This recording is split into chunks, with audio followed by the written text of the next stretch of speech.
দেখ হারামজাদা, কদ্দুসের মেয়ে ম্যাসাজ পার্লারে কাজ করে আজ ল্যাম্বরগিনি নিয়ে ঘুরছে, আর তুই শুধু বাবারটা বসে গেলছিস। বের হয়ে যা বাড়ি থেকে।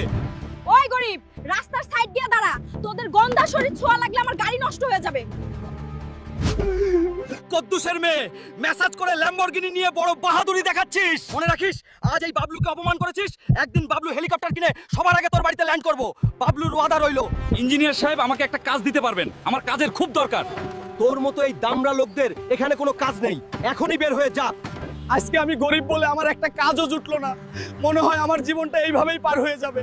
হে আল্লাহ, আমাকে সাহায্য করুন। শুনো শুনো গ্রামবাসী, মাতাবরের পুকুর থেকে মাতাবরের মেয়ের ডায়মন্ডের নেকলেস যে বের করে দিতে পারবে তাকে দেওয়া হবে নগদ 2 কোটি টাকা। কেউ আছেন? পুকুর থেকে নেকলেস বের করতে পারলে 2 কোটি, মনে হয় আল্লাহ আমার জন্য এই রাস্তা খুলে দিছে।